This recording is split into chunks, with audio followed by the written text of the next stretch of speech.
Hey guys, it's Runchuks from Love the Spot. Tonight I'm joined by my friend Tobi again, and we dig into a lot of topics related to poker as a profession. We talk about dealing with variance, structuring your day, managing your money, and the most efficient ways to study the game. And we also discuss some of the legends of the game, like Comic-Con and Doyle Brunson. I know this one's 2 hours, but I do encourage you to listen to the whole thing. It's packed with useful information. And as always, if you're enjoying it, remember to click like and subscribe.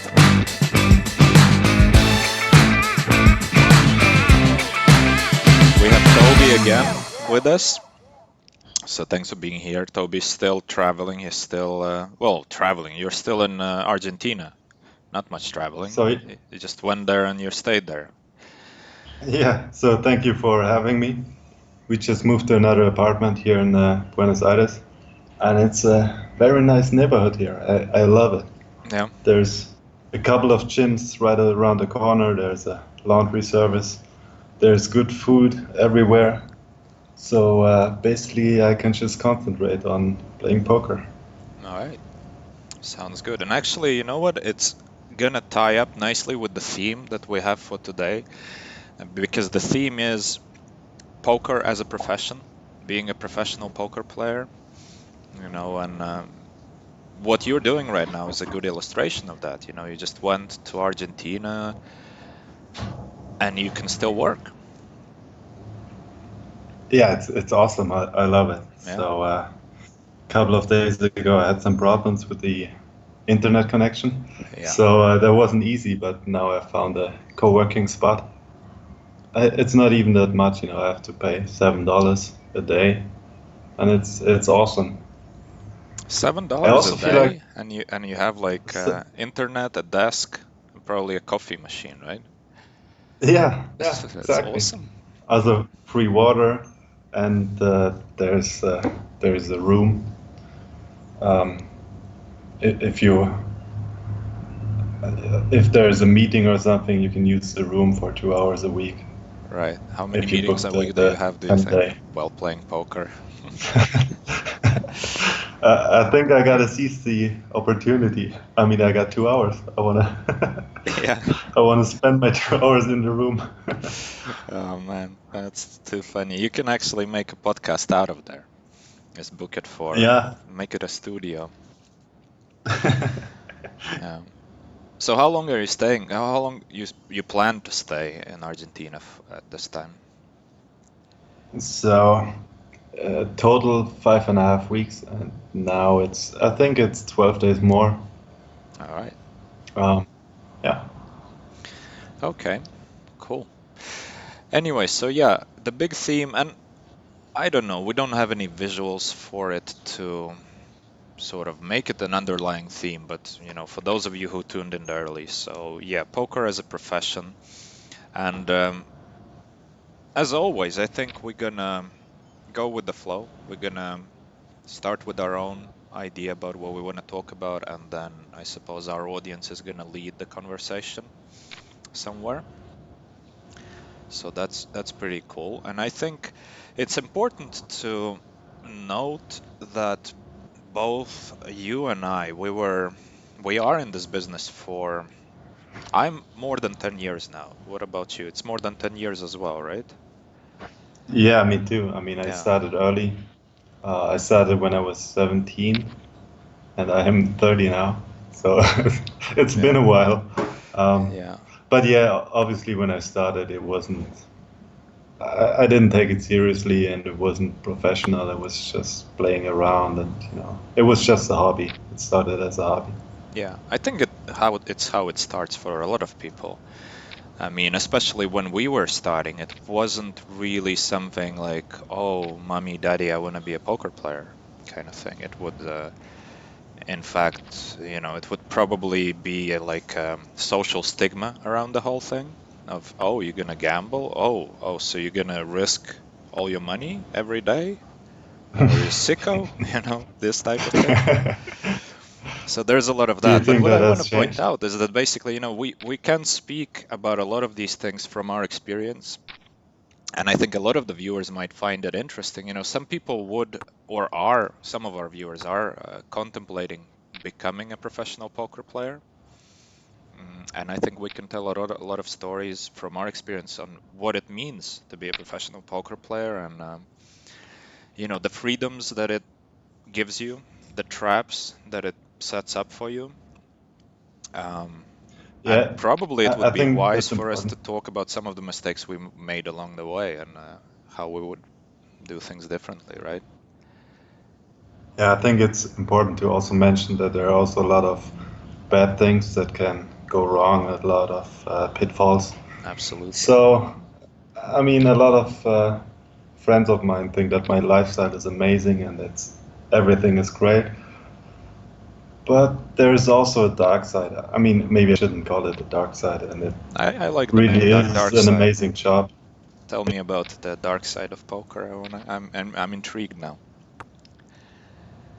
Yeah, I mean, as I said, maybe it's not a dark side, but you can also make a lot of mistakes, and especially if you fuck up with your bankroll management, then it can turn into a downward spiral. Not that I did that, but there's a lot of things. There's a lot of pressure.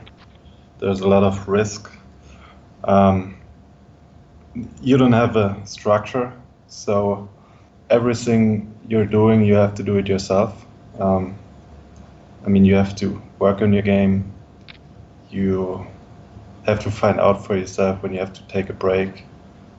Um, yeah, it's just you're your own boss, but it also comes with a lot of responsibility and a lot of risk, I would say. And also, I mean, you even talked about the social stigma. Um, yeah, I think it's nothing that has changed really. I think still a lot of people I talk to, especially when they don't know me, um, they don't take me seriously. Just Oh, when absolutely, when yeah. they ask me, "Oh, so what are you doing for a living?" and I tell them, "Oh, I'm a poker pro." I mean, sometimes you can just tell from the looks on their faces that they don't really believe it, or Yeah, yeah.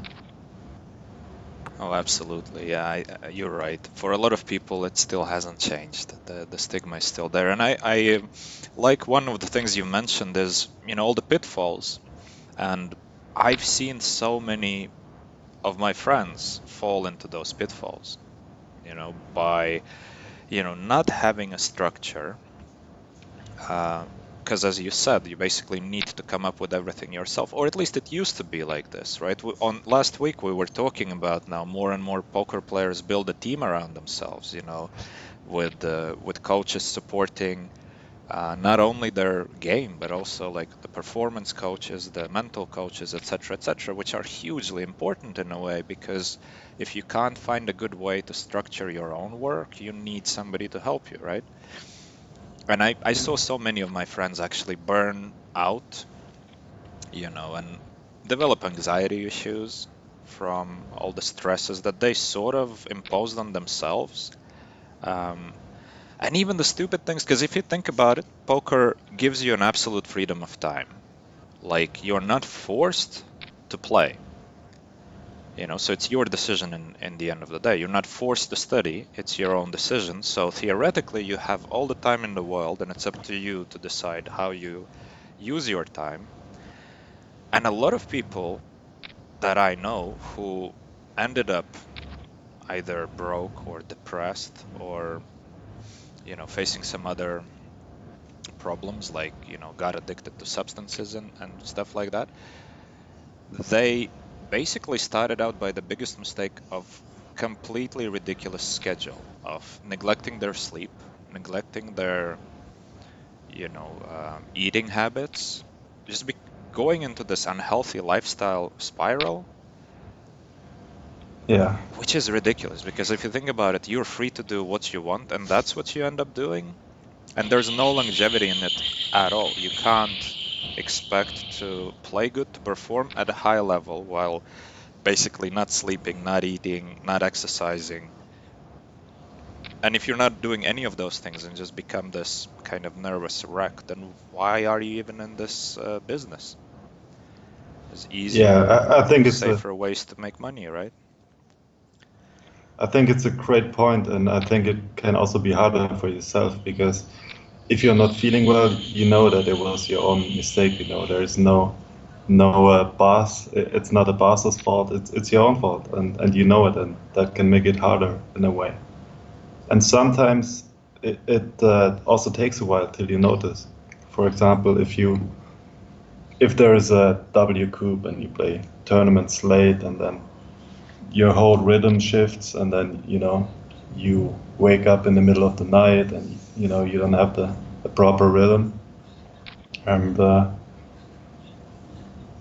it's not because that's what you want to do, but it's because you're so motivated and you want to play and you want to earn more.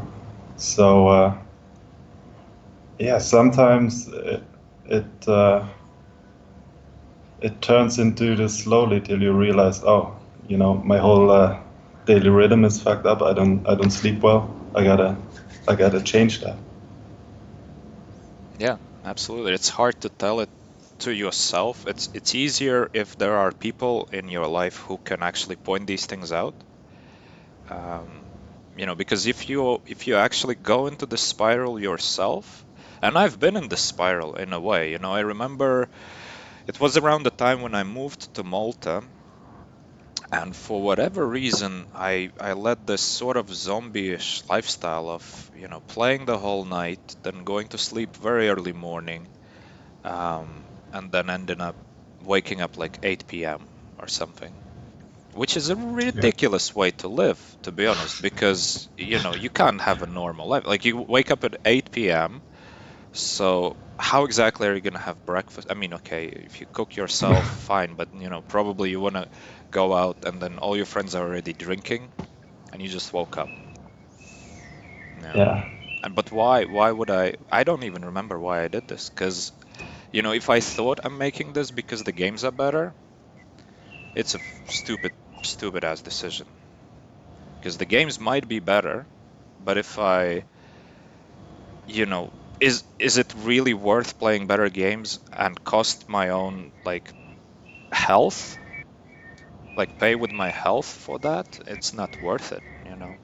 Even if I would make an extra, 2 BB per 100 or something, it's still not worth it. I mean, you can't go on. You go on like this for a year and then you're like in a hospital or something, and it wasn't worth it at all. Yeah, I mean, you also make more mistakes because it's not your natural rhythm. Yeah. So I'm not even sure if you earn more money like that. I mean, for me, it was just tournaments. Yeah. Oh, That's also why I don't play smaller tournaments anymore. It's just, when there's a scoop or a W coop, I obviously I want to play some events, but when there's a, I don't know, Sunday Million or whatever, and I'm not in a country where the time zone fits perfectly, then I'm not gonna play the tournament because that's what happened to me. I started tournaments, and then you end the tournament in the middle of the night, and you know most of the times you don't even win the tournament. You end in 20th place or whatever, and then you have to go to bed, and you can't go to sleep immediately. I always need an hour or two till I can sleep. mm, And then it's, I don't know, 7 in the morning, and then you have to go to bed, and obviously you can't just sleep for 3 hours. So then you wake up at 4 p.m., and it's just, yeah, it spirals out of control because it's also harder to go to bed early the next day. yeah. Yeah. So yeah, that's why I don't like to play tournaments that often anymore. Yeah. It's a very good point you're making, because that's the same reason why I don't play tournaments at all. I mean, this year I tried to play WCOOP, because every year I try to play at least one event WCOOP. So I think this year I thought I'm gonna play like 3 events or something. I ended up playing one and I didn't even take a second bullet. I busted before midnight and I was like, I'm already so tired. And if I get to day two, it's gonna take me another 4 hours. I just want to go to sleep. Yeah. So yeah.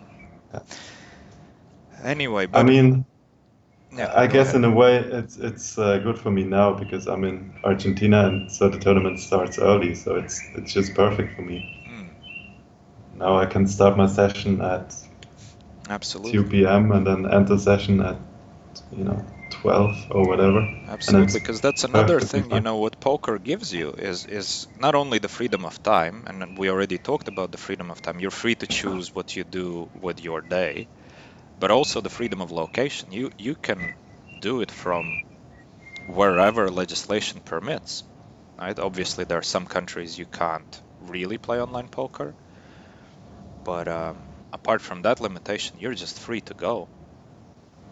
Choose any Yeah, time zone, choose any climate. You know, not many other professions allow you to do that. I mean, and especially for me, that's amazing because my girlfriend is from Washington, so her family lives in Washington, but she was born in Argentina. That's why I'm in Argentina right now.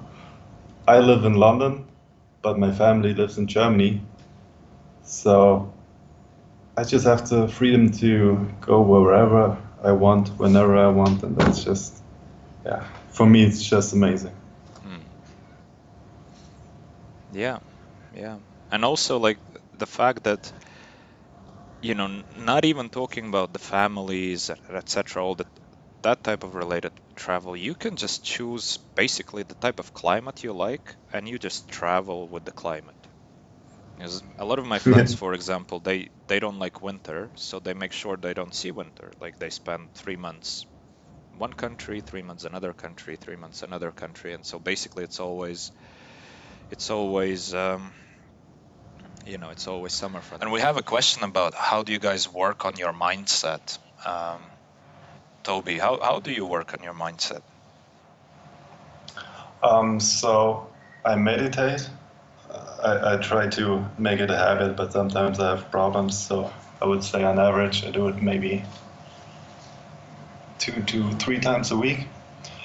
And I also have a spreadsheet. So I just rate myself after every session. There's a list of maybe 15 points. For example, focus, how focused I was, table selection, if I took enough breaks, stuff like that, and it's 15 points. And then obviously some points are more important than other ones. So I have a little formula, a little algorithm.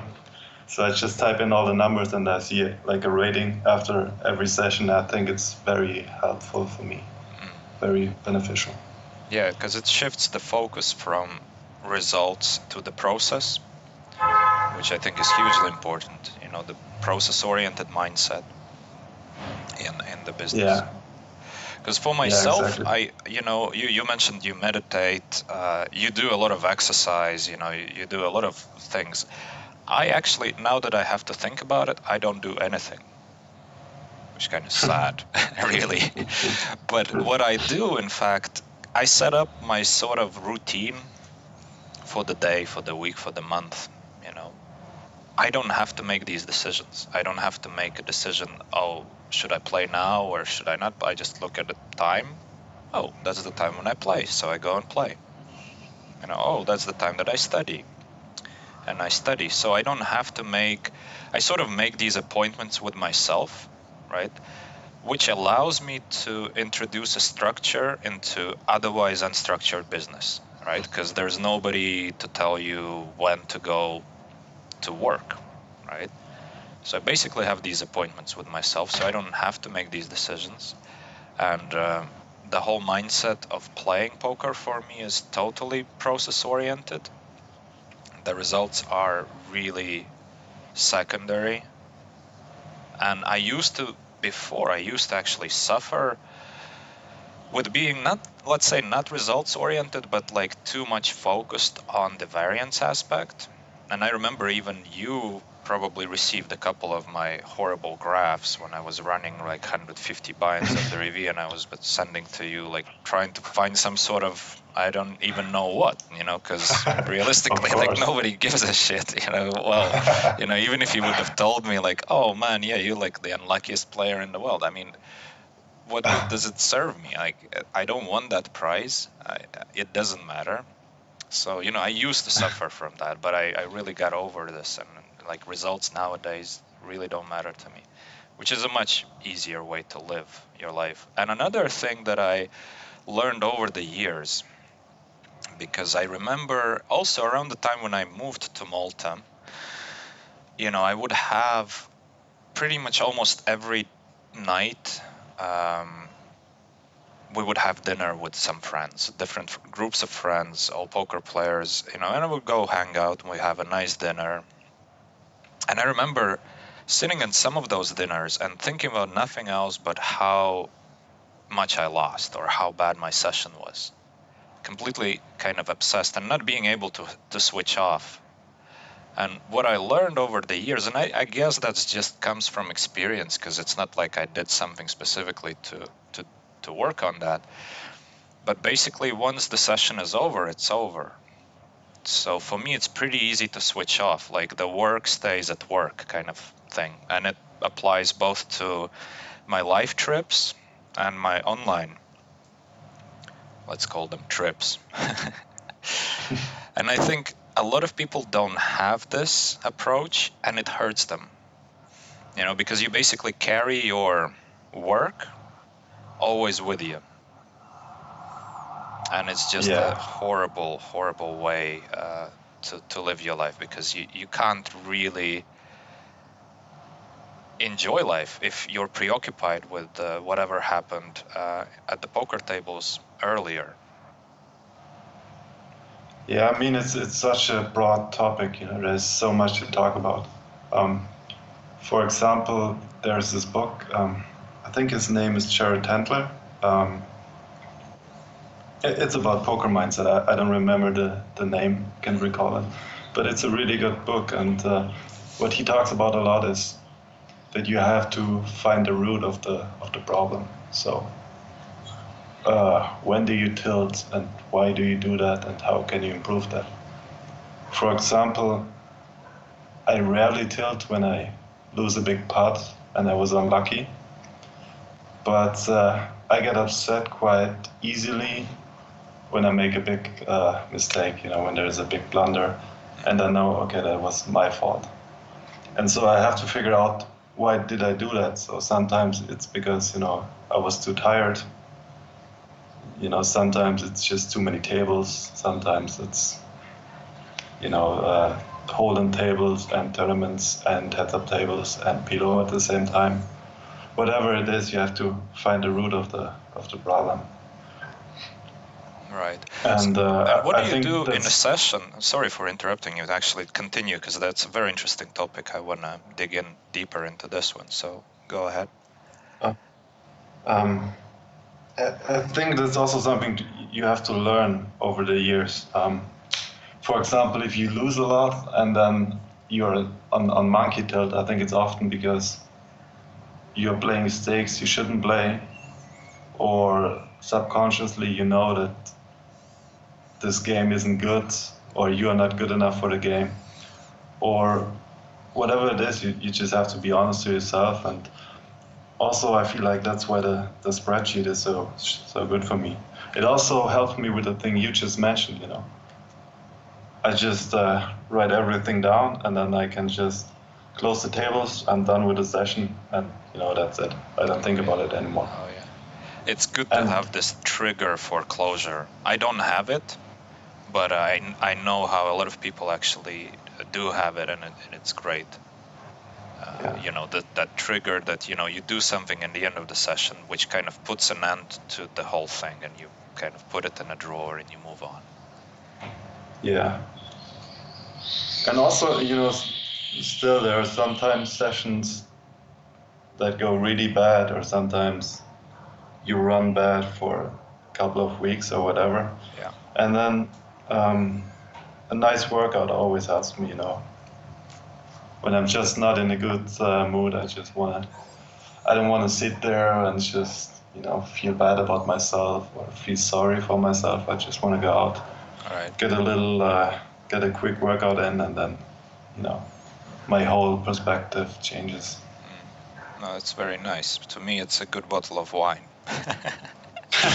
That's a bit different. I guess workout is a better in the long run. It's better. So follow Toby's advice.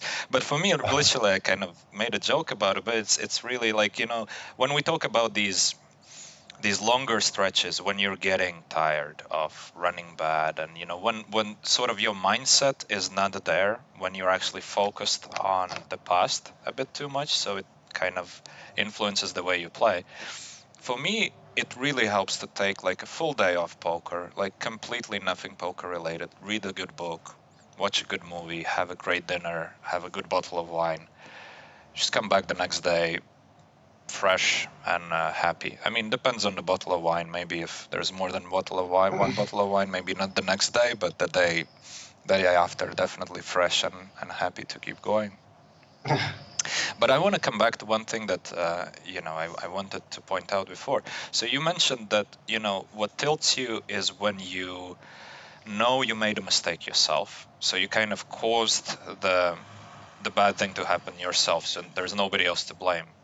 What do you Yeah. do when you're playing and you realize that? Like, what happens? Because imagine you just Um, played a hand, right? You made a yeah. stupid blunder, and then you're pissed at yourself. You realize you catch yourself being tiltish about it.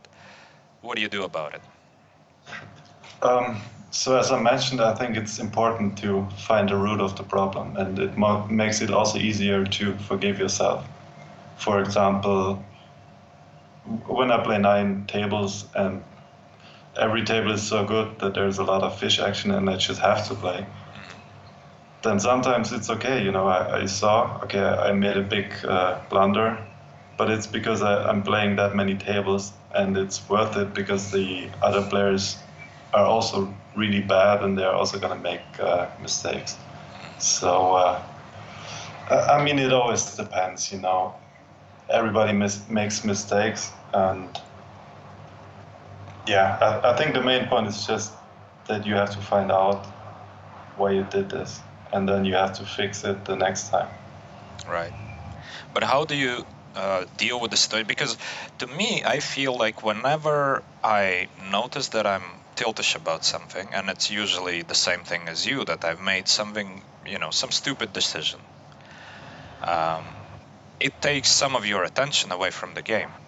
Do you have a process for how to mitigate it? Because I can basically tell you my process, and maybe then, if you have anything to add, go ahead. Mhm. But for me, it's whenever I notice that I'm not playing, let's call it the A game, when I'm not fully focused, I'm making mistakes, I'm making misclicks, I'm timing out or doing some stuff like that, or misreading the hand, or anything like that, right? Usually, I try to notice it and then immediately mitigate whatever problem it is. And then if I notice it the second time, then I basically have a 3-time rule. If I do it the third time, I just quit the session no matter what. Doesn't matter how good the session. Because if you can't Yeah, fix the problem while playing after 2 times, then you really shouldn't be playing. And another thing that I yeah, have, because I basically sometimes when I'm tired, I'm not focused, I would make a decision. Okay, it's time to quit the session. So let's give it another 10 minutes. But I always give it, let's say another 10 to 15 minutes, because I have this, and I don't remember the book that recommended it, but I really love the concept. And it's not only one book; it's a lot of sports scientists and sports performance coaches talk about this thing, which is called finish strong, right? In exercise, you work out a lot, the value of finishing strong, because your memory will, like, you will remember the last bit of your session, right? That's what's going to stay on your mind when you finish whatever you're doing, be it exercising, being playing poker, being studying, whatever. So to me, I sort of found that it works great to force yourself to finish strong. So what I mean by finish strong, let's say I was not playing my A game. I'm pretty bad. I decided I'm gonna quit. I make a point of, okay, so I'm going to play another 10 minutes and then I quit, but I'm going to put absolutely maximum effort to play my best. And I know it's only 10 minutes. And you know what happens most of the time, to be honest, is that I do play my best. I end up playing another 2 hours because all of a sudden I found the zone again and I'm crushing again and I'm fully focused and I'm super happy about the game.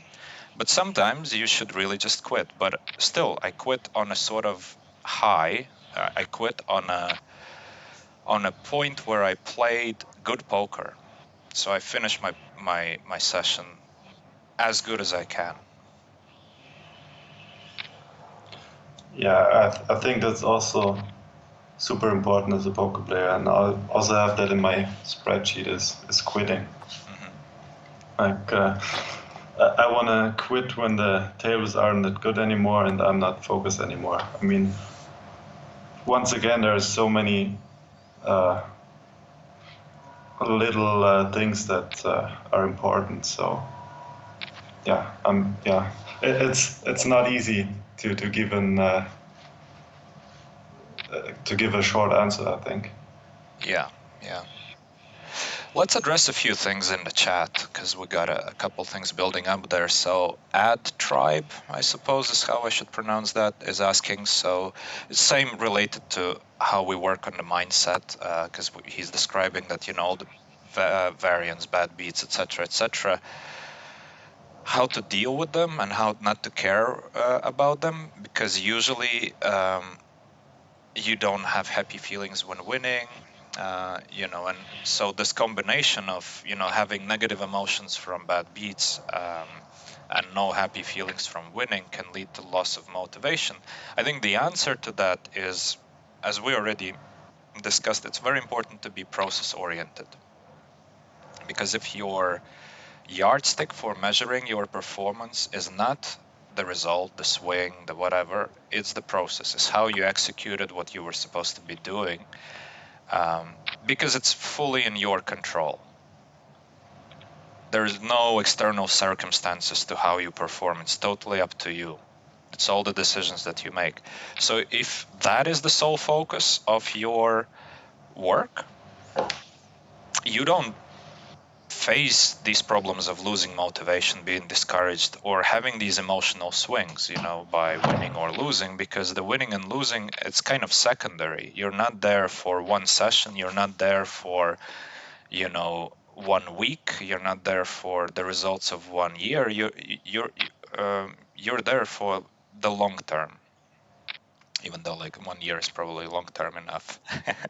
But you see my point, that it's not the short term results that matter. You're working to get the long term results. So for me, it's also important to feel my edge. So whenever I can see where my edge is coming from, it just makes me feel good, and it keeps me motivated.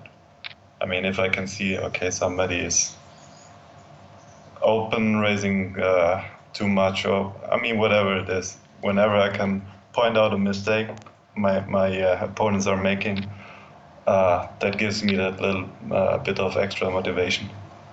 And that's also what has changed over the years, that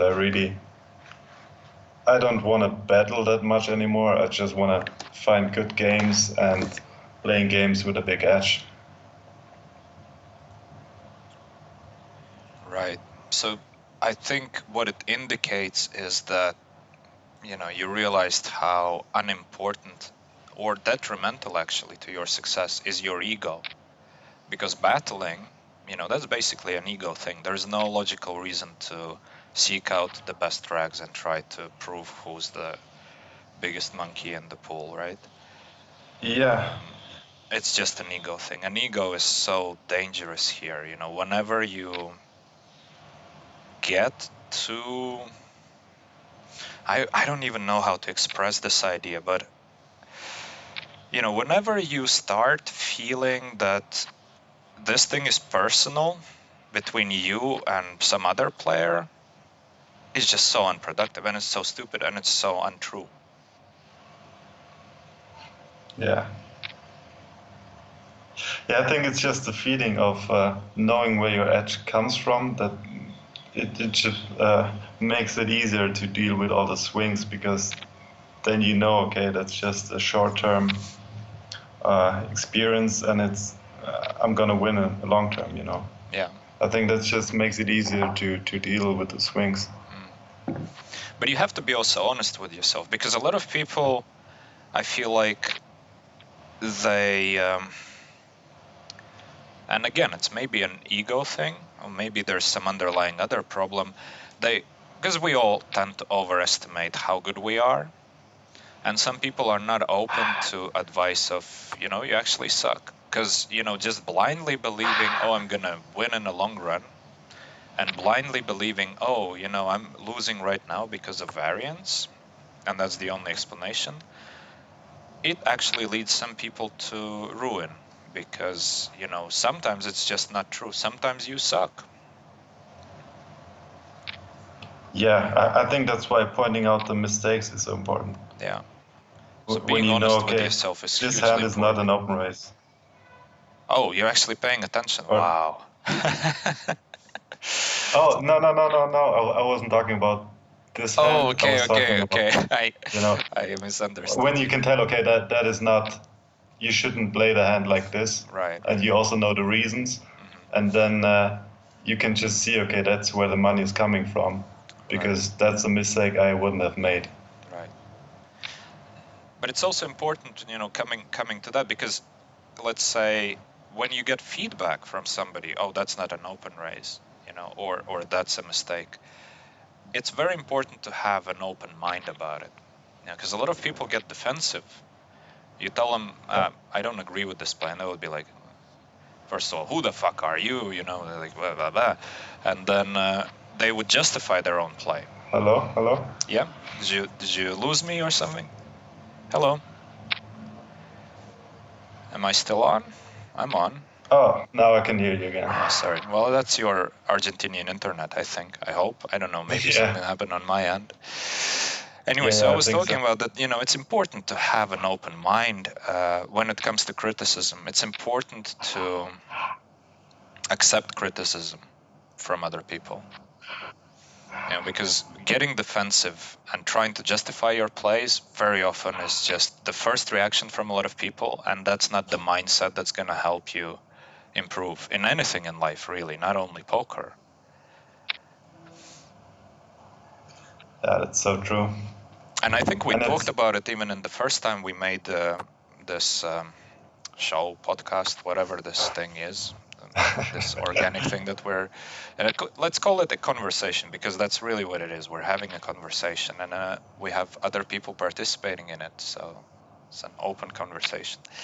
I like So yeah, we talked about it the first time, that surrounding yourself with people who are going to give you an honest opinion is so important. Because if you just want to have a group of people who are just going to validate your opinions, you're not actually learning anything. Yeah. Anyway, so I see a pretty cool question from Robbie, and I want to get back to it as soon as we deal with the do you play for 2+ hour sessions? Is a question from unpronounceable username. Well, myself, I definitely play different length of sessions. And most sessions nowadays are usually over 2 hours. It's even, to be honest, it's hard for me to say even how long the sessions are, because what I have to do a lot of the time when I'm playing, like, I think, when was the last day I did it? It might have been this Sunday. I basically could call that I played like a 12-hour session almost. But realistically, I didn't even play that many hands, because I would be open sitting at all the tables, and you might end up waiting half a day for a game. And then you have one table, and then you play it, and then it breaks, and then you're waiting again. And then all of a sudden you have 4 tables, and that's the maximum you can have on Poker Stars, actually. So, yeah, thanks, Poker Stars. It's actually a funny dynamic. I had to, because you always have to remember, if you're already playing 4 tables and you try to join a fifth one, and if you don't leave one of the 4, and you try to sit in, they won't allow you. And then if there's a long waiting list, you're actually out of the waiting list. And it happened to me a couple times. So now I'm very diligent about it, making sure that I would just insta leave any lower stakes table if a higher stakes table becomes available. So yeah, I like to keep my sessions short. I mean, obviously, it's not always possible. For example, I mean, tournaments are the obvious example, but also heads-up tables sometimes. If there's a whale you just want to play, because once again, it's not only about your performance; it's also about your opponent's performance. So it's more about the skill difference. Absolutely, So yeah. when you've been playing for 8 hours at the heads-up table, uh, your opponent has the same problem, you know. He's also been playing for 8 hours, so it doesn't really matter. But in general, if I play six max, PLO, or Hold'em, I just want to take breaks every 1.5 hours or so. Even if you sit out for a round and then, make a coffee or whatever, and then come back 2 minutes later, it just helps me tremendously. Oh yeah. Oh yeah. Taking breaks is hugely important. So even in a 2-hour session, definitely taking a small break is important. For me, the way I handle breaks lately, I used to be like, because I used to play Zoom mostly when I was playing online.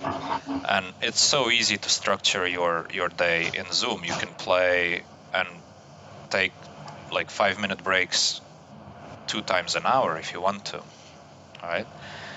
Nowadays, I basically structure my break around the tables breaking. Just because of the situation that, I end up waiting for a game for a long time anyway. So once the game is there, I pretty much just want to be in the game because I know it's going to break. It's not going to last forever. I mean, if it lasts for 3 hours, it almost never happens. But if it does, then it's probably good. But the rest of the day is basically a break. And one thing I stopped doing because, at some point I would be, let's say I'm waiting at the 10K table, right? And there's no game, and I'm sitting at the 10K, 5K, 2K, and there's no game. So I would just jump into the Zoom pool and play. And I end up playing like 1.5 hours, and then all of a sudden, the 10K game starts. And I'm thinking to myself, exactly what you told before about, if you've been playing heads up for 8 hours, you're just not fresh anymore. So playing Zoom for those 1.5 hours instead of like keeping yourself fresh for the big game was a stupid thing I used to do. Because there's really no benefit. Like you end up, how much are you gonna make in a 500 Zoom to just basically, it's like not even a buy-in in the bigger game, and then you buying into the bigger game completely tired, not focused, and it's just a stupid decision. Yeah, I think it's a common mistake. I also do that a lot. I play 4 tables or 5 tables or whatever, and then I keep thinking to myself, okay, I could play one more or two more, but there's no good table. So, Mm-hmm. I look for tables on lower stakes, and then I find a lower stakes table. But I think in the end, it's not worth it because it just takes away focus, and then I can't. I'm not actively searching for better tables anymore because I have my 6 tables, and it also takes away focus from that. Absolutely. Anything that takes your focus away from what you're supposed to be working on is actually bad. Because, like, obvious things are some people still, browse internet, or let's not even name the things that people do while they're playing, and it's ridiculous. You wanna treat it as a profession. You treat it as a profession. The beauty of not having a boss is that, okay, nobody's looking over your shoulder. But that's also a problem. Nobody's looking over your shoulder, so it's only up to your own discipline to make sure that you're doing making the best decisions. So a lot of people fall into this trap of just not being focused, like browsing, texting, like they have 6 tables and they would, I don't know, do stupid shit. So don't do Yeah. that, people. Anyway, so coming back to Robbie's question, which I really liked, it was some time ago, but he's asking, would you trade your career for a 30 to 40-year job at 65 to 80,000 a year? What about you, Toby? Would you trade Mm, your career for let's say 80K a year job? I suppose what he means is a stable 30 to 40-year job. yeah, no, I wouldn't. And honestly, I think there is no such thing as a stable job anymore. It's just, yeah, it just economy changes so quickly, and I read somewhere that the 10 highest paid jobs weren't even there 10 years ago, Oh, something yeah. crazy like that. Yeah, And absolutely. yeah, I wouldn't. Yeah, me neither. And for several reasons. I mean, first of all, I would treat it as a hypothetical because I completely agree with you. There's no safe job that, is going to be there for 30 years. But let's face it, 80K, it's not even a high paying job. It's just a stable sort of mediocre job, I suppose. But it also depends, with a job, depends on the job. You're probably tied to a place, so you have no freedom to move, right? And 80K in some countries is a lot of money. It's not so much money in some other countries, So there's so many aspects to this whole thing. And with poker, you're really free to move. And yeah, the argument of like there's no long-term safety net sort of with poker, I don't buy it because it's up to you to make good decisions with your money, to make investment decisions, to build your own pension fund if you like. It's up to you. Of course, it's easier when you have like an HR of the company or, just the company policy funneling your money into some sort of schemes for keeping you fit when you're like 80 years old, but sure, it's a bit harder to do it yourself, but if you can't do it yourself, you can always hire somebody who's going to do it for you. You don't have to do everything yourself. Yeah, I think also fun is a important thing. Yeah. So I wouldn't work in an office, 9 to 5. That's just I used to it's work not in an appealing. office 9 to 5 and I loved my job. It was a great job. But the thing is, 30 to 40 years, regardless how much I love my job, can anybody really like their job for like 40 years? I don't know. I'm more of a proponent of, the idea of doing gigs. If you were a professional, wouldn't it be amazing if you could just sign up for a project, do a year or 2 years with the project, get paid, go back to, educating yourself, doing whatever you want with your time, then find another project, do that. This freedom Yeah, is a great thing. And poker gives it in spades. You want to learn a new thing, go for it. You just structure your day around it. There's no limits. You want to learn any skill because, with poker, there's no limit to how you can use your time for your personal development. You want to learn a new language? There's no problem. I mean, you're not forced 9 to 5. You can find any courses, you can do whatever. It's just, I don't believe that any other profession, well, not many other professions actually allow you this complete freedom. And that's what attracts me to poker. So, yeah, basically, we both wouldn't trade our career for 80. Let's make it another. So we wouldn't trade it for 80K. For how much would you trade? How much is your career worth to you, Toby? um, oh, that's a good question. But I think we're gonna Yeah, face the same problem of, I don't think, like, I don't want to be in a job that I don't like for 40 years, regardless of how much they're paying me. If I'm actually gonna like sell all of my time to that job, I don't care how much I'm getting if I can't use that money. Because if you're Yeah, basically working yeah. like 12 hours a day, so even if I earn like 10 million a year and I retire with like, after like 3 heart attacks and, a big fat guy when I'm like 70 and all of a sudden I have like 2 billion in my account, and what am I going to do then? I can't probably go away without my nurse. There's no point. Yeah, I read about a study recently that says that everything above, I think, was 40K a year doesn't improve your happiness, or it doesn't change your happiness in life. 40K. I think it Interesting. was 40K. It Right. was pretty low. Yeah. I mean, obviously, I'm not sure if that's true for everybody, and also it depends on the country you're living in and stuff. Yeah. Well, it definitely But depends on the country you're living in. But even if we face it, most of the desires that people have, they created themselves. Oh, I want a bigger house, I want a bigger car, I want, bigger boobs, whatever. People do weird shit. Can't have a bigger dick yet with any operation. But are you sure? I don't know. Yeah, I'm sure I did the research. I don't know. I just think you probably can't.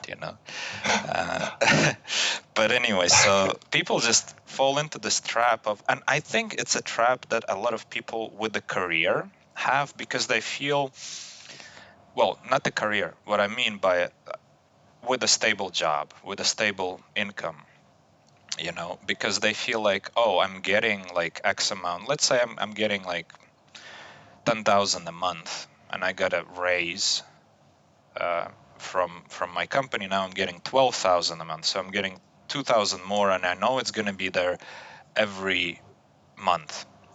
So what a lot of these people do, they just increase their expenses by 2,000. So you always kind of playing a catch up. You get a bigger salary, and next thing you know, oh, it's actually exactly as much you're spending.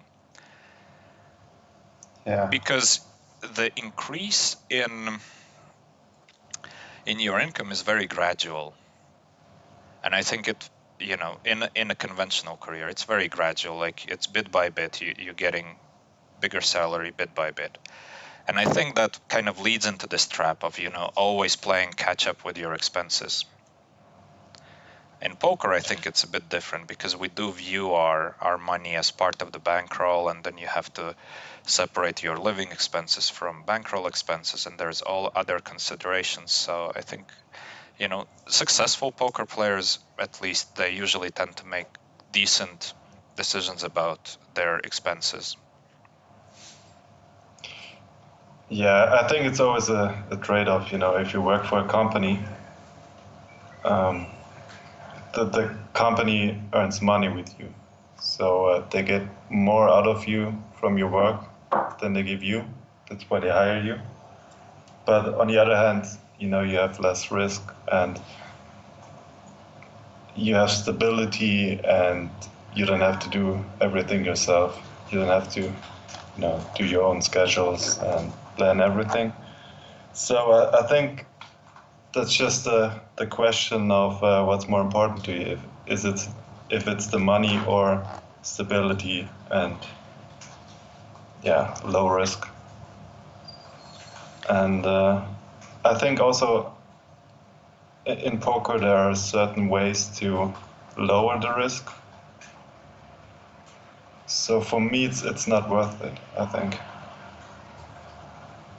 You So mean maybe what I'm is not not worth the it to you? Like a conventional career is not worth it, or what is not worth it, or lowering the risk, no the career. the I mean career? the question Yeah, the yeah. 80K a year for a 40-year Oh no, that is definitely not worth it. And I period. think it shouldn't be worth it for most. Wow. It's a tricky question, this, because I was about to say it shouldn't be worth it for most of the poker players, but actually a lot of poker players shouldn't be poker players. Here's a bombshell for you from somebody who's coaching poker players, But the thing is, I'm very careful with how I choose my students. I wouldn't take just about anyone who wants to sign up. I'm looking for a specific kind of personality that I know is a type of person who can actually achieve big success. Because I'm not interested in, helping somebody become you know, like a break-even poker player with no future. Because I mean, let's face it, there's so many easier ways to make money. Poker can be an absolutely great career, but it can also be just such a waste of time and talent and opportunity because if you were to start out like in a conventional career which is in high demand or something and you actually love it and you didn't do it because you decided to play poker, so you lose 5 years of your life and then you try to get in, it's you kind of lost those 5 years of you know trying to be in that career. So poker is just not for everyone, that's for sure. Yeah. Right. Wow, I see that there's a bunch of things in the chat. So the same guy was asking at what stakes is it possible to win 10k per month at PLO. You know what, the thing is, Mm, it's possible to win 10k a month in any stakes once in your life. When we talk about having a regular 10k per month income, you're not gonna have, doesn't matter how good you are, you're not gonna have the same type of income every single month. So there's swings in there. You have to manage your money. If we're talking about 120,000 a year, that's a more interesting discussion than just talking about making something per month. I would guess 200, but then you would have to play a lot, You like would a have to lot. play a lot. And I don't And even you know would if have it's to be possible really good. anymore in 200, considering like before, in 200, when I went for Supernova Elite, I was playing because I was playing 8 tables Zoom, so I would be playing PLO 500 and PLO 200.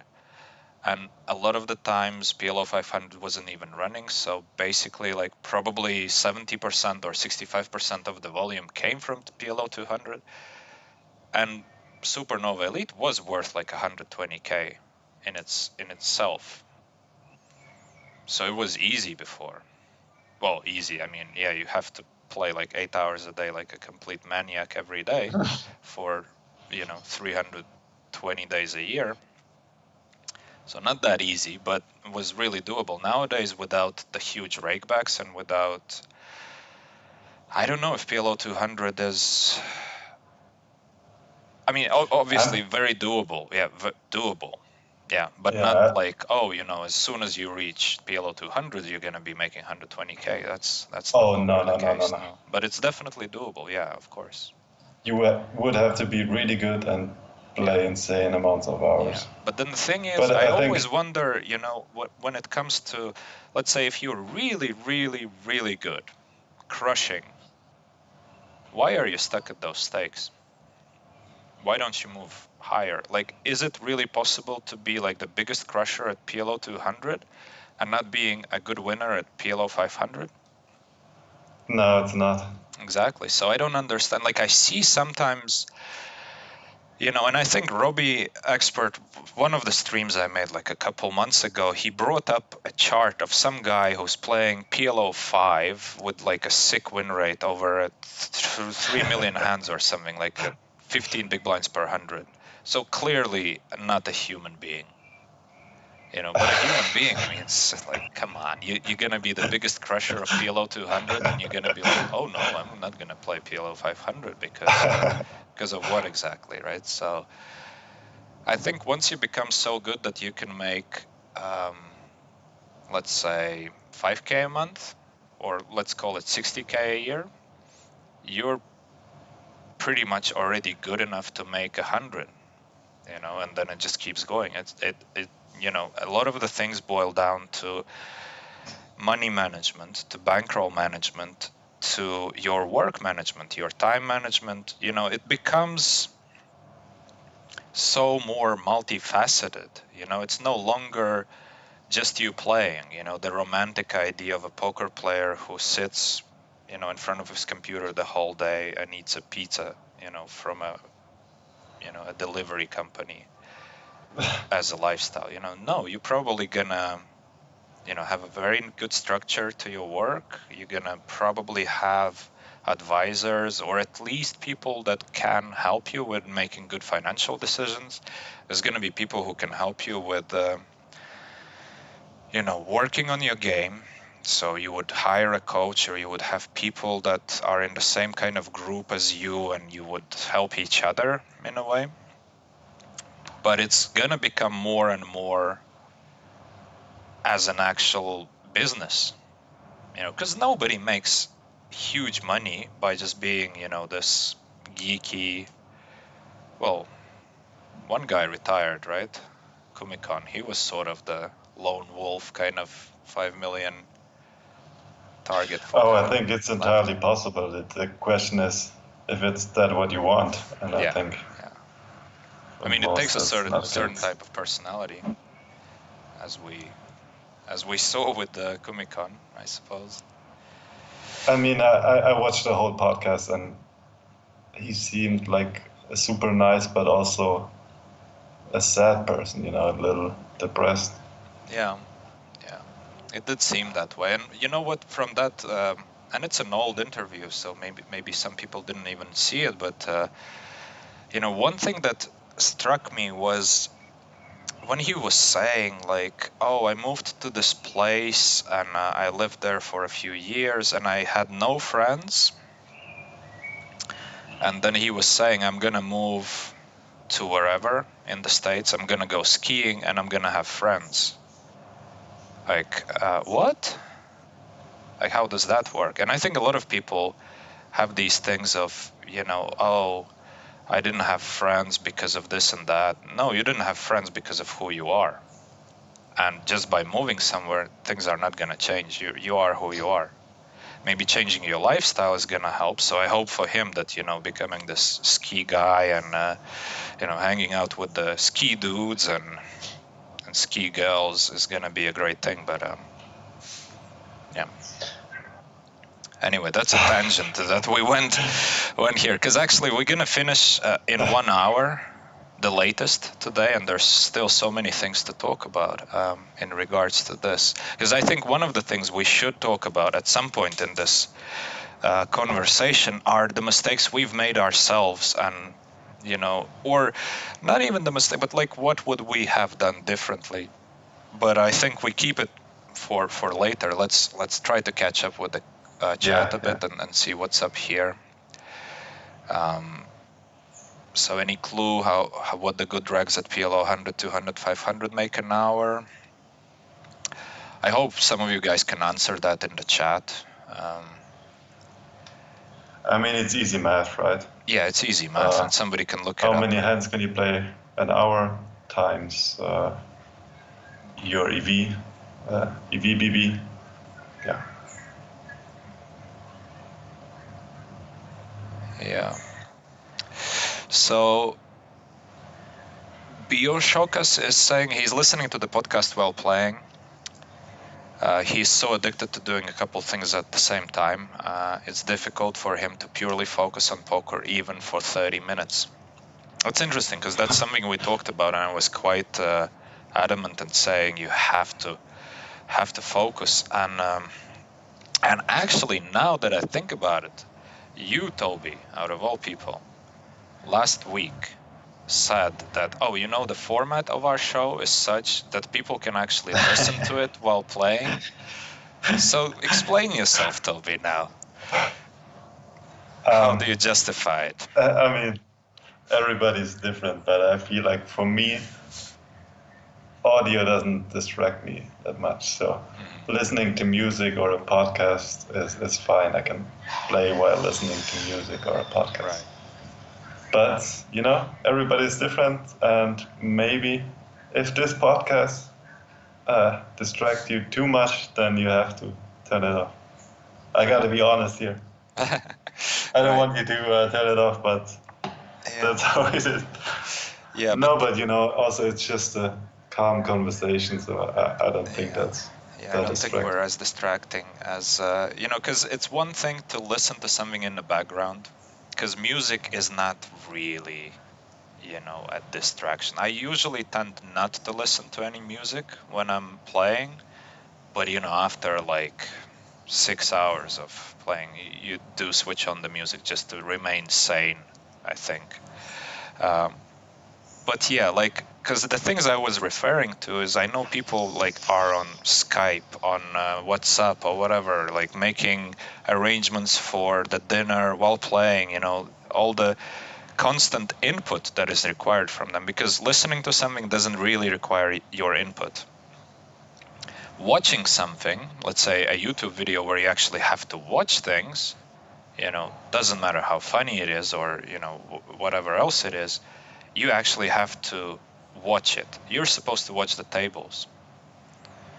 Just listening to something doesn't actually distract you from it that much. So I suppose it's fine. We're glad that you're listening to this, because you know what? Actually, also it depends on what you listen. Like some good music, hey, it's gonna improve your mood. It's gonna help you stay focused. It's a great thing. And our podcast, I would hope that it can help you in some way to become a better player, to improve some of the things that you might have been doing wrong, and to give you some good ideas. So potentially there's actually value in listening to it. So, you know, I totally agree. great. All right, so there's a couple more things.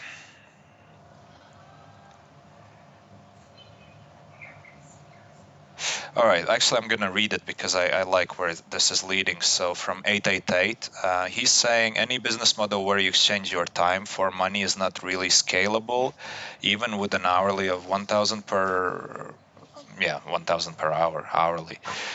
You can only earn money while working. Freedom comes with a business that earns you money while you sleep, travel, eat, and have fun. Nice stream, guys. So thanks a lot. And actually, these ideas resemble what Naval Ravikant is saying, and he's, by the way, a great guy. And if you don't know who he is, check him out. He's an angel investor, and well, nowadays he's kind of a philosopher, thinker, you know, great guy. Anyway, so he's always talking about this, and I completely agree with the idea of, if you're renting out your time as a poker player, as a lawyer, as a whatever your profession is, if you're only getting paid by the hour as a hooker, then you can only do so much. You're limited to how many hours you have, and when you go on vacation, you're not getting paid. So, of course, having equity in the business is of course a scalable project with longevity. Something that can actually make money for you while you sleep is a great thing. But that being said, for a lot of people, poker can actually enable them to have that, because you make money playing poker and you invest in business. That becomes this model of you having equity in something, and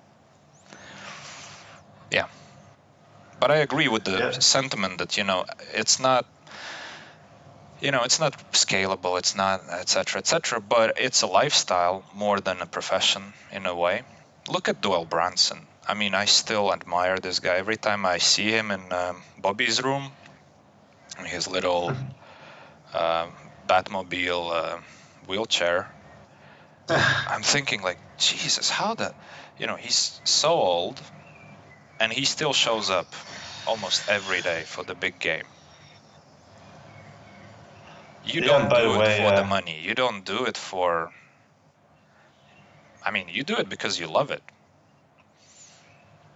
yeah, and by the way, from what I've heard, he's a crusher. He's still He is. very, very Oh good yeah, and he absolutely one is. of the best, apparently. It's crazy. It's crazy. I mean, and the stakes that he's playing, and I mean everything about him. To me, it's like, and also he's not a geek. which is refreshing because, like, obviously, if you consider some of the online crashers, regardless of how much they pretend to be the soul and life of the party, they're just geeks.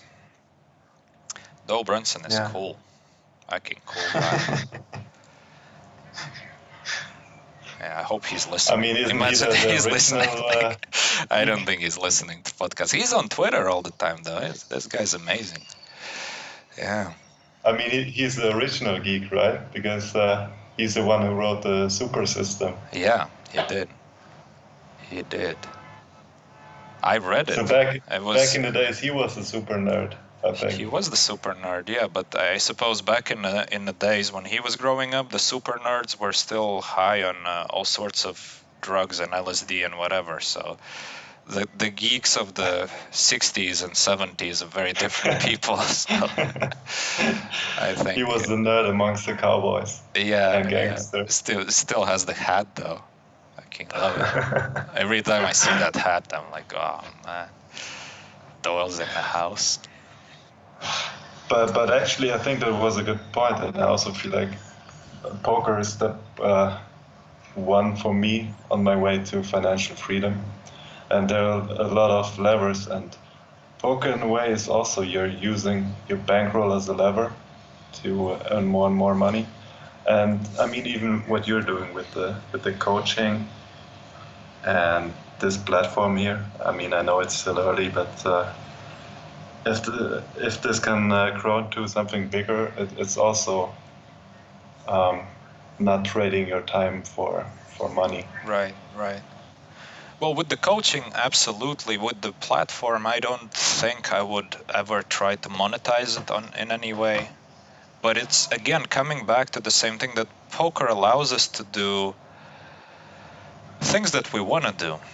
I mean, I want to have a conversation with you every week, so I have it. And we want to record it, we record it. We want to have questions from the audience, we do it. Imagine if you're working 9 to 5 and then you come back home and like, oh, I'm gonna stream. Like, no, I just want to sleep. I don't want to do it. We can do whatever we want. And the beauty Yeah. of this is we don't care if it succeeds or not. I do it for myself. Um, it's the best place to be with any of your endeavors. If you're relying on something succeeding financially, there's so much pressure on it. If you don't care, it's just enjoyable. Yes, of course. And whenever you start something, you don't know if you're gonna be successful. So yeah, I think especially at the start, having fun is just important. Yeah, yeah. And we have a question actually, which is kind of, we can tie it in with what we just discussed. The question is it worth to do the Comic-Con thing, getting rich and have no friends experiences in life? So basically to dedicate 100% of your life to poker. So is it worth it? I think that's a good question. I like that question. I like that as well, because I That's also remember, like, let's give some people who maybe don't know the background, but like his justification, and correct me if I'm wrong, but as far as I remember, he said that he wanted to make, like, he had a number in his head, he wanted to make 5 million and retire, right? That was the thing, right? I think it was even more. I think he won 7 million. Yeah, but he said it The wasn't graph. all his money, like, because he sold some action, right? So I think the Oh, number okay. was like 5 million. He might have won more, but it wasn't all his money. Oh, okay. So I thought his magic number was 10 million because Oh, was it? there's also no break back and no. Oh, maybe. Maybe Yeah, he even also staked other players and made even more money. Yeah, right, maybe I don't know. Maybe you're right. Maybe it was 5 million. Maybe it was 10. right. I don't know, but so the guy, man, I'm sorry, I can't, pronounce your screen name, but he's saying he did 7K, right? So for 7K, wow, yeah, my magic number is 7,000, and I retire. Imagine, no, he did 7 million. He's not an idiot. He had a big goal. Is it a big goal? Is it a big goal? 5 million. Let's place it at 5. That's the number I remember. Maybe he did 7, but I think for his own money he got 5. Like, is it worth it to geek out and have no life for some period of years and then just basically, okay, now you have 5 million? Yeah, I think the time frame is important because personally I would do it for 2 years and then I can just do whatever I want for the rest of my life. So yeah, I mean, obviously I don't want to live like that, Mm. but if you just live in pain for 2 years and then you can live the rest of your life happily, maybe I would do it. Yeah, but for him I it think two wasn't two years, five years million. though. Yeah, yeah, And it's a very great point that you're bringing up here, the thinking of things in terms of time frame, because like 5 million in 15 years, that's not amazing. And I mean, 15 years of no life, I don't think he did 15 years, of course. He did like, I don't know. Anybody knows how many years that he did it in? Like 5, 7, something like that? But the point is, and that kind of comes to the thing you've mentioned before, because you said there was some statistic that like 40,000 a year is that kind of cutoff point where like 41,000 doesn't make you necessarily more happy than the 40,000. So why 5 yeah. million? You know? I think he had the number in mind so Yeah. that he can just live from his savings, Maybe that's, yeah, I mean, even that doesn't make sense. Yeah, maybe he wants 100K for 50 years. I don't know. I don't know. It makes little sense to me. I would assume that, if you had this, because like in general, like putting some sort of monetary target for your poker career, I don't think it's a greatest idea. Because it might be limiting and it might be limiting in so many ways. Like it actually might be limiting financially, because what if you actually reach a point where you're like making 3 million a year, and then you're like, okay, made 5 million, I quit now. Why do you quit? Because like in my opinion, it's not worth doing anything if you don't like it, if you don't love it. Why would you do it? So if he doesn't love to play poker, why shoot for the 5 million? Because as soon as he reaches 5 million, he's happy to quit. So clearly he wasn't really loving every moment of it. But then if you don't love it, why don't stop at like 1 million? So let's face it, once you get a 1 million, even if you just put it in a bank account for some, shitty safe returns, you can move to a cheaper country and then just live the life for the rest of your life, even if you don't do any other investments. Yeah, the question is it what you want to do? I mean, if you want to live in a rich country with your family and friends, then maybe it's different. Yeah, but still, I don't get the 5 million aspect to it. So what does the 5 million buy you? Because like the thing is, if you want 5 million and then you're going to invest them, etc., etc. But hey, if you spent like 7 years of your life or something like that, fully focused on poker and nothing else, you have no experience in money management. You're not a business guy. You're not going to be able to, start up a company and, all of a sudden use your 5 million. Because like once your money is only like means for paying your bills, that's a waste of that money, you know. Once if the money is as an instrument for you to creating more money, well then it's great. Then 5 million is super useful. Yeah. But yeah. So anyway, for me, I don't think it would be worth it to do the Comic-Con thing, just because of the fact that I don't think he loved what he did. So imagine that, like every day you wake up and you would feel like, oh, I have to play poker again if you don't love it. Yeah. It's horrible. Okay, I have a follow-up question. So, how many years would you sacrifice for 5 million? Well, And but you then, would hate it. You would hate playing poker. so I would hate playing poker. The thing is, I think if I would hate playing poker, I would have zero chance of making 5 million in any amount of years. I would just not be able to do it. Yeah, but obviously it's just a thought experiment. It's not a real question. Yeah, but that's actually brings me to another question, like how the hell did he did it? If he actually hated it, how the hell, what the hell?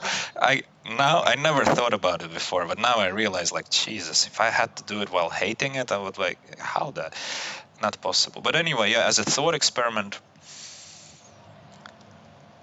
oh man, I don't know. What do you guys Yeah, in the chat two think? years I would sacrifice, because let's face it, I sacrificed 1 year for Supernova Elite, and I'm not crazy. I didn't want to play that many hours. Definitely didn't. But I sacrificed that year. And not for the money. It was just more, I did it because I wanted to sort of, I suppose, prove to myself that I can do it. I don't even remember the reason. It wasn't the money for sure, but it was, yeah, I wanted to see if I can do it. And once you're committed, once you did like 7 months and you're exhausted, it's it's a kind of interesting thing that happens to you, because you have two choices. Okay, do I quit? Like, to be honest, like after half a year you have a very binary choice. Do I quit, or do I just completely commit to it? Because it really sucks to quit like 9 months in or 10 months in, so you better cut your you know Okay, and did you underestimate what it takes? yeah, I definitely did. Yeah, definitely did. And not in terms of, like, I didn't actually underestimate what it takes. I underestimated how hard it is to do it. Because the first few months, that's all right. The first half a year, it's all right. But the last bit, the finishing straight, dude, that was tough. It was tough. But Okay. I still managed to have the life to have a life in the Supernova Elite year. I remember I passed my motorcycle driver's license. I did a couple trips. I wasn't just geeking it out, not doing anything. Yeah. But still, it was fucking horrible. I mean, it's kind of funny because you did it for 150K and now you're saying you wouldn't do it for 3 years for 5 million. Because I'm smarter. Okay. No, but really, because you know what? And actually, let's talk about this now. Let's talk about the things. Um, let's talk about the things of what we would have done differently. But first, I see a question that I want to well, two questions. Let's 3 questions. What's going on here? Okay. So the question is, do you guys love poker every day? Yeah, that's a good point because I don't. I love it most of the days, but not every day. Right. Well, for sure, me too. Me too. But the thing is, what I love is not only the playing, is the whole challenge of, because many times I feel that I play against myself. I try to become better at poker than I was. And if I achieve that, that's fulfilling for me. Yeah, I think that has always been important to me. Like, I'm really competitive, when it comes to sports, when it comes to poker, even when it comes to board games. I think that's just my nature, and that's what drives me. Just Right. getting better, and the competition aspect is so important to me. Mm. Yeah, I agree absolutely. But to me, the competition against myself is above everything else, is the most important thing. Like, not so much measuring myself against the other people. I really don't care, to be honest. Because this competitive aspect, because I used to do other things, when I was a kid, I was playing billiards and this and that and participating in all sorts of national competitions, etc. And I never achieved any remarkable success because I never cared about winning. Sure, it's nice to win, but it was never like a drive, I was never obsessed about winning. So in sports, it's usually pretty clear that you're not going to achieve anything amazing if you're not obsessed by winning. But with poker, I found this thing that really drives me is, I want to be better than I was. Just keep improving, And there's a side effect, which is cool. Yeah, I think it's kind of connected because competition forces you to get better and forces you to improve. And Yeah, it is connected, of course. Yeah, Robbie's saying love is a strong word. It is. It is. I suppose maybe love is too strong of a word. There's many definitions to the word love, probably. But the thing is, if we talk about achieving the highest levels of success in the game, if you don't love what you're doing, how are you ever gonna find the capacity within yourself to actually achieve it? Because it's not an easy task, just becoming like a winning player is fine. You don't have to love the game, just beat the game, fine. But if you want to be the best, it's quite a commitment. So you either have to be absolutely geeky, obsessed about it, and there's nothing else in your life, or you actually love it so much that you go for it. Anyway, so yeah, don't we all have days when we dislike poker? Everybody has days when they hate poker, absolutely. Remember what I told about a bottle of wine?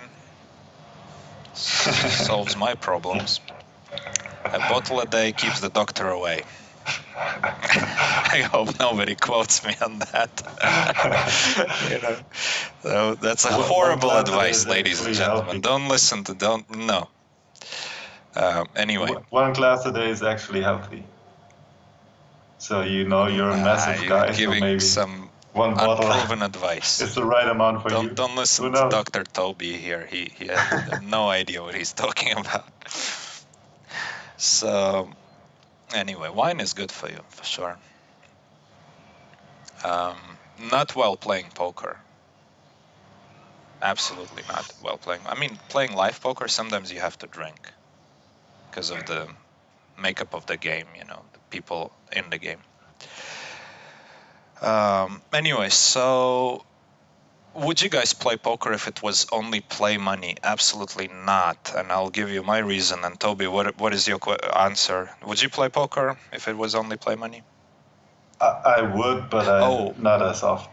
Yeah, so, well, I said absolutely not. But what I actually mean, I would not.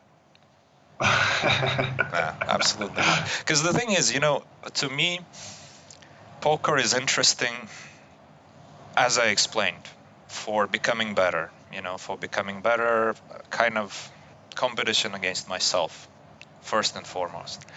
If there's no money involved in it, with the amount of time I would like to spend on improving, I can't have a life then, because somehow I'm going to have to make money. I can't just, live at my parents' garage or something and eat, whatever. So you need the money. You can't just, obsess about a game, because then it becomes just basically, would you, commit your life to playing a video game and sacrifice all your chances at, a real career and real success financially? And I remember actually, you would still play every once in a while, right? Well, I mean, I would probably find other games to play. And probably I would play, yeah, for sure. Of course, I would probably play. I mean, I like games. I always liked games. I play other card games. Started playing card games when I was a kid, like 4 years old, with my grandfather. But I would probably play more chess than poker, to be honest. That's funny because that's what I wanted to say, because even now I play chess sometimes. Yeah. And I just know that it's not good for me because I could just play poker at the same Oh time yeah. Oh, and I earn hate money while myself doing every that. time. You know what I wanted So to do yesterday? So I had a bottle of wine, right? Not because yeah, I was doing bad at the tables or anything. It's just because it was a nice bottle of wine. I had a nice dinner, and I thought, well, whatever. I like wine. Okay. The thing is, I played some chess, and it tilted me so bad. I was playing on my phone. I wanted to smash the fucking phone. I almost broke I don't know, man. Drives me nuts. And I was so close to like, okay, I'm gonna delete this fucking app. It's gonna be better for my mental health. Of course, today again I played chess. It tilts me so bad I can't handle it, man. Ah, now even thinking about it just makes me so angry. It's horrible. So yeah, here you have yeah, it. I saw it yesterday. You are my only friend on chess.com. Okay, So I saw it. all right, all right. So you have the fish So that you're marked. online. You have the alerts. You are probably trying to jump in, up your Yeah, I have rating. this. Oh, sorry. Didn't mean to interrupt you. No, no, I wasn't. I wasn't. I'm just, Yeah, I have this add-on, this Google Chrome add-on, and it just blocks me after 20 minutes Oh man, I or should 30 get one minutes of these even. because it's probably gonna be a good thing for me because I really wanna smash my phone sometimes. And it's funny, because I never tilt in poker. I mean, I used to tilt years ago. Of course, everybody has tilt problems until they solve them.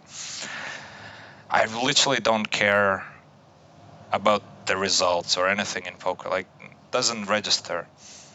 Chess, like 5 minutes of chess can make me so mad. Do you think it's because of your self-confidence? No, it's Because you're, because you know what tilts me? There's several things that tilt me, and it's a kind of a spiral. So first, I play on my phone. Sometimes because I'm not playing close to the Wi-Fi router, so I'll be playing. So internet connection is not always good. I time out like 60% of my games. So I'm like, why the fuck am I doing this? Why am I playing Blitz? First of all, I should play like longer time games. I'm playing bullet games, and I just time out all the time. So I start kind of blaming myself for making these stupid decisions. And then eventually what hits me is like, did I just waste like 20 minutes of my life on this shit when I could have done something useful or I could have done something fun? And then it just, then I get angry because I'm basically angry at myself, not at chess or anything. I'm just like, what was I thinking? Yeah.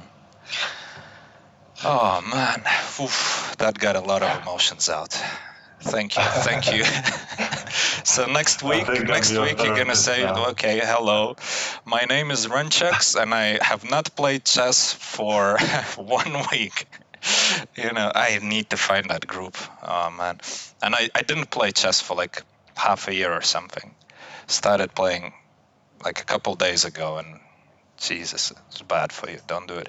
But actually, what I wanted to say about this is, our mutual friend Johnny. I talked to him once, and he's very what's the word?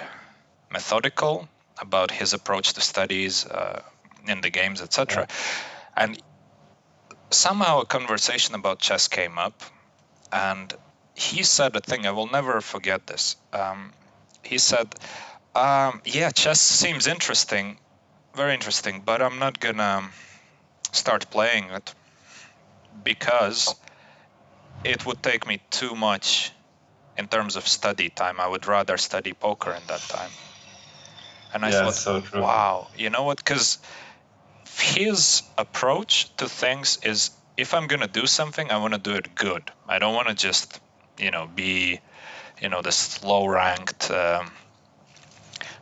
you know, non progressing player. If I'm going to do it like with improving, with like proper studies, etc. That's a great approach. Yeah, actually, it's a funny story because one time I was playing on my phone, and then he just took my phone away and deleted that, and he was like, "What are you doing here? You're wasting your time." Yeah. And he was right. He is But right. it was so funny because he got so emotional, and I mean, you know him. That's not the way he is. Yeah, yeah. But it's, it actually now it makes me feel even worse for playing chess. Because let's face it, I mean, it's such a waste of our time, the time that we spend playing or studying chess is the time we're supposed to spend playing or studying poker or having fun. Yeah. Somehow this chess thing, it just drives me mad. There's no fun. Anyway, let's But move that's on. that's why I Otherwise, always structure my study sessions in a way that it's also fun. yeah, that's a Because very good point. You if have I to. want to do it naturally, then I don't have to force myself, and then I also do it more often. Yeah. Anyway, I think we can finish up with the chat real quick, and then, we're gonna have like 20 minutes to discuss what we would have done differently, because the couple questions that are still open here. And by the way, the guy with the long, unpronounceable screen name is missing his dinner because of our stream. Oh no! Kudos, that's amazing. That's really good. Stay tuned. Dinner's overrated. Anyway, no, you have to, don't skip meals. Bring your meal to your laptop or bring it with you. Anyway, how And many you can't hours listen per. and Oh, eat at the same time. yeah, You exactly. can't listen and eat at the same time. No, you can, definitely can. So, how many hours per month do you guys dedicate to poker? Wow. Did you count how many hours per month do you dedicate to poker? No, I would have to guess. I would say on average 8 hours a day. 8 hours a day. Okay, but you take Yeah. not the whole week. You count in some days off, or No, because sometimes I also play for 12 hours or so. I mean, it's not even playing, it's also studying and right? whatever. I mean, even the small things like depositing money onto another poker site or stuff like that. It all adds up. So if I had to guess, I would say 8 times 7 times 4. So I need my calculator.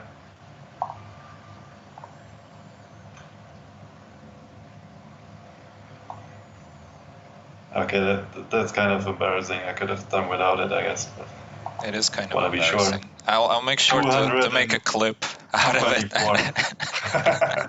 Just showcase, 7 times 4. Wait a minute, I need a calculator. Oh man, that's funny.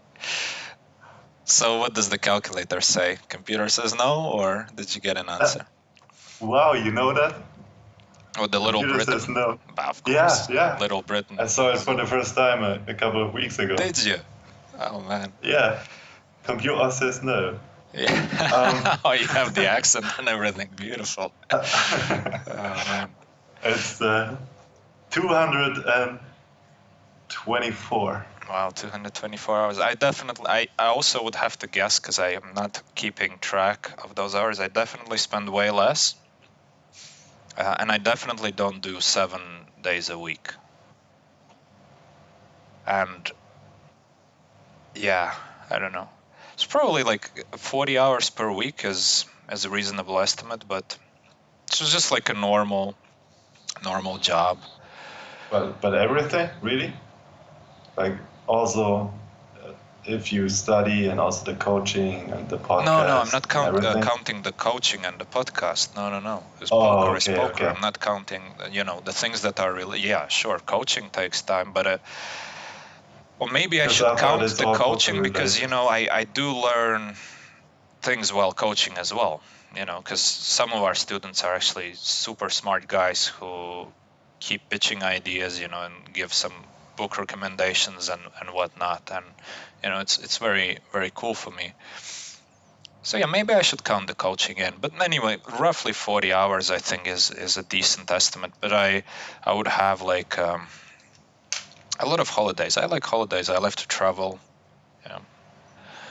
Anyway, um, let's see, another big question. So Yoda, we're glad you're enjoying this. He's got a lot of questions.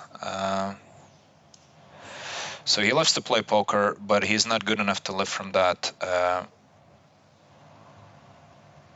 So he wasn't able to deposit. So he played free rolls on 2 sites and made like 500 and 700 bucks on them. But now he's afraid to lose it. Could we give some advice? Yes, of course. Go ahead. I think the biggest mistake is the study to play ratio. So you should, especially at the beginning, you should just study a lot and become better and better, and then start with low stakes and then grind your way up. Because if you study enough, you can also recognize when you're better than the others, and you can see all the mistakes, and it gives you confidence, and then you can gradually climb up the ladder. Right. But also, I think for him it would be important to, as you said, start with the low stakes. Treat it as a bankroll, because if you don't put your ego into it, if you start playing, let's say, PLO 10 or something, don't just keep playing PLO 10 because now your ego says you're a PLO 10 player. If you have to move down, follow a good bankroll advice.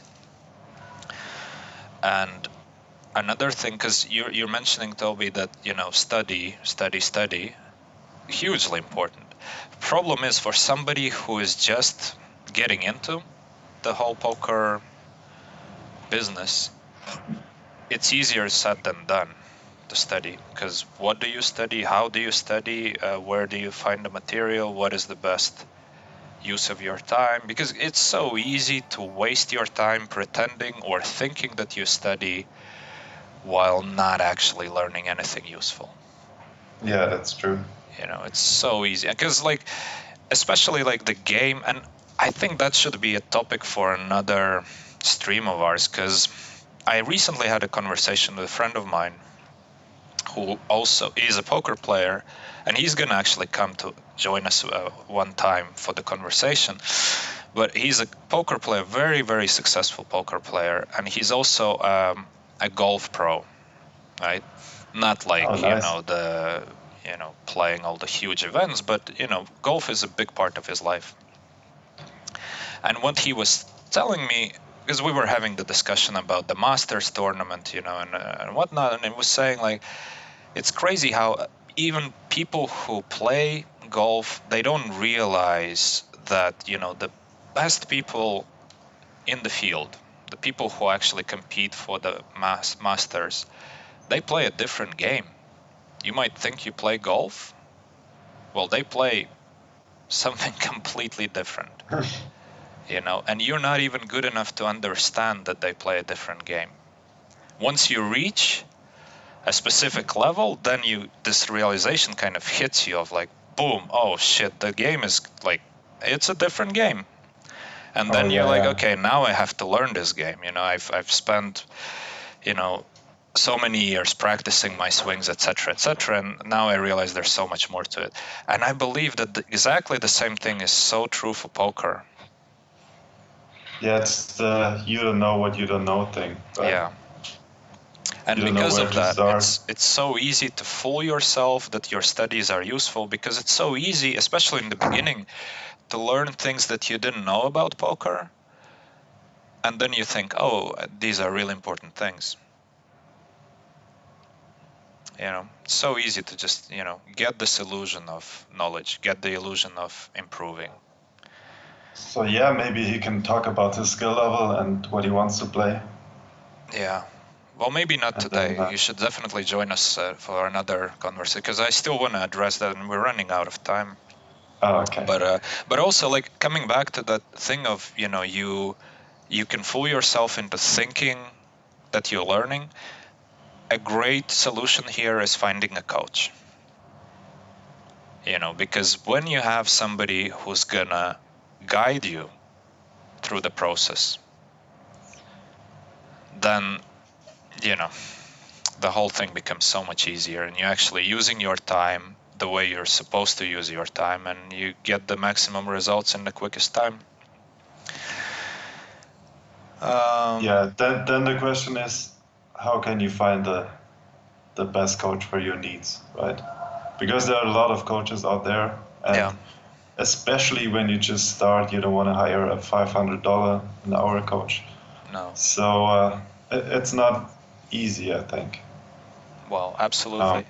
Well, I mean, it's not easy, and at the same time, I mean, we can do a bit of promotion and say that basically, come join us, send our guys in support a message, apply for coaching, because we actually tackle this problem. In Bluff the Spot, we have a team of coaches working with people. So, you get the best of all, the whole package. You basically get the full guidance from, some of the best professionals, and then you get personal attention from coaches, different coaches, good methods, etc., etc. I truly believe, this coaching for profit business model is the best for the students, period. There's no better one. yeah, because the incentives are aligned, right? The incentives are You want to aligned. work Yeah, as we a want them to win team. as much as they can. We want them to improve their win rate as much as possible. So we give the best advice. We structure it in the best way. There's nothing better. Because if you're just getting, like, let's say 500 per hour, that's it. You do an hour, you get your 500, you're happy. Sure, you want to give the best advice, but you're not really forced to. You're not really forced to dig in deep, Because when I give my coaching sessions, sure, I give like a 1 hour coaching session, but I do my homework. I study about my students. I try to understand what is the most important thing about them. Because Yeah, I my think incentive is not just to do that 1 hour and then, all right, we did the 1 hour, bye. yeah, I think that's important. Is the first assessment, so that you can see what the mistakes are your student is making, and so you can fill in the gap. So you can see what he can see. So that's what we talked about before. This Hmm. you don't know what you don't know. Um, a good coach can just tell you what you have to work on. So I think the first assessment is really important, that you get Absolutely, go yeah. through some stats. Yeah, Yeah, and not only the first assessment, but like assessment along the way, after periods of time to reassess, to realign the coaching. Um, all right, so guys, let's make a deal here. I'm gonna answer the questions that are here super quickly, and then Tobi, you can start thinking about the question. We wanted to talk about the subject of what we would have done differently. Let's put it, what one thing would you have done differently in your poker career? wow. Yeah, you can Only think one about it thing. while I answer the questions in the chat that we have here. So, how to study hands on sites where HUDs are not allowed? Wow, I mean, broad. Shit, I have a message that I need to respond to privately. Mm, I mean, I can talk. I yeah, can can you, answer that but question if just you want. quickly, because, this clearly is more of a question of, you need to take notes, you need to. Oh, anyway, Toby, I'll let you do it. I just need to tackle something real quick here.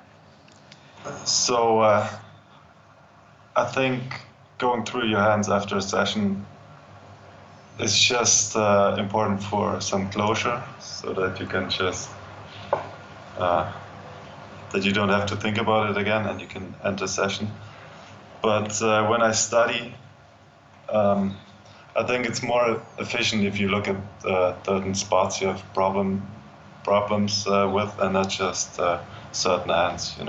You don't think about, okay, how do I want to play this hand, but you want to look at the whole context, like how much do I want to raise in that spot, how do I play with my entire range, and then you can dig a little deeper, and yeah, just think about the hand categories, like how would I play my nut flush draws in that spot or whatever. Yeah. All right. I'm saying yeah because I didn't listen. Because I was really sorry. It's just I'm meeting somebody after the stream and I had to reply. Anyway, real quick, other things. So what stakes does Tobi play? Uh, Many different. Pick a stake, Tobi. What stake? Um, so Nobody cares. 400 Forget about to it. 2K. Toby plays mid stakes and high stakes. Let's leave it at that. Is a man of all stakes. When we start from mid stakes and higher. So can a student apply for Bluff the Spot with micro limits? You can apply, and we'll take it from there. There's another question of how long does the support typically gets back? Usually about 24 hours. And if you don't see a reply in 24 hours, check your spam. Sometimes it goes there very rarely, but it might end up there. But usually one day is pretty much the response time. So it's much better than PokerStars response time, guys. Shout out to PokerStars support team out there, hacking bastards. Anyway, not that I need them, but So is there an incoming exam? I love the idea. Should have an exam. There's no exam. No. There are specific requirements there. We're gonna have a conversation with you. We'll find out about you more, and of course, we try to find out about whether you fit our program and whether we fit your needs. Because sometimes there's just no fit. Sometimes our program is not the best solution for the student. Because sometimes a student might be with too little experience in the whole business, and he would be better off by just investigating whether he even needs to or wants to really do it professionally. So we would ask to put in some volume and see if he can cope with it, because it's not an easy thing to play a lot of poker when you're actually signing up for, okay, I'm going to play a lot now. So for some people, it's just better to investigate it themselves and maybe sign up for like Run It Once video coaching site or something like that.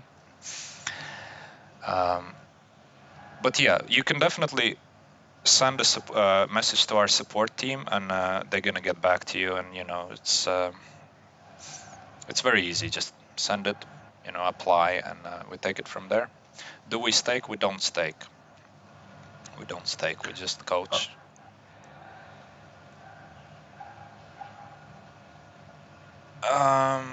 Yeah, only 40 people are watching. This is insane. Absolutely. I would prefer it to be 45 or more. Is there a bigger number than 45? Are there more than 45 people? My big goal is 60. Goal is When 60. we can reach 60 one day, Nice. I would be a happy man. Yeah. Amazing. Yeah, well, I mean, as many people as are watching, what I like about our viewers, that they participate. Oh yeah, I don't that's true. care if it's 200 people. In the end of the day, I'm having a conversation with my friend Tobi here. I'm learning something along the way, and I'm so happy that people participate. I'm having fun. So if it's 40 of you guys, hey, if it was 4, we would still do the same thing. So I really appreciate all of you 40 people who are watching. And we're going to be putting these on YouTube so that, if somebody missed it, because we know, I mean, it's, to dedicate 2 hours of your time on Wednesday, 6 p.m., not everybody can, you have commitments, etc., etc. There's 2 ways to watch a replay of this thing. If you are a subscriber on Twitch, you can view the videos there. And not only our video, but all the other ones, like the MMA Sherdog streams twice a week, We got other people streaming. There's Arthur. There's what was the screen name? Bluffer. So yeah. Anyway, and we're gonna be on YouTube as well, but we're a bit slow uploading it. But look my channel up if you haven't already. It's Runchuks Poker on YouTube. Anyway, Tobi, how about 4 minutes? What would you have done differently? Um, so there's only one thing, right? Because that It has makes to it be a one little thing, yeah. tricky. Has to be one thing. Or shall we Um, leave it for another time? Nah, it's too important of a thing. Has to be. I want to know. yeah, I think it's the study to play ratio.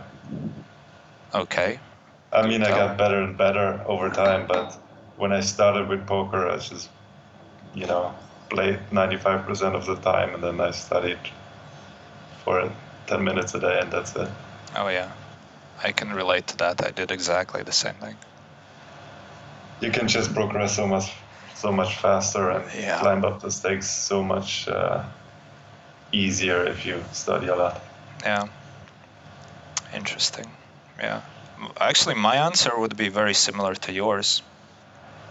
In fact, except I wouldn't like. I would change the study to play ratio, but I would actually hire a coach. And it seems like, some people might think, oh, this is coming from me because I am a coach and we have a product to sell, etc., etc. I'm that honest and that serious about it. Uh, and my reason for not hiring a coach back then was, and you're gonna laugh about it, Toby, but I thought it's expensive.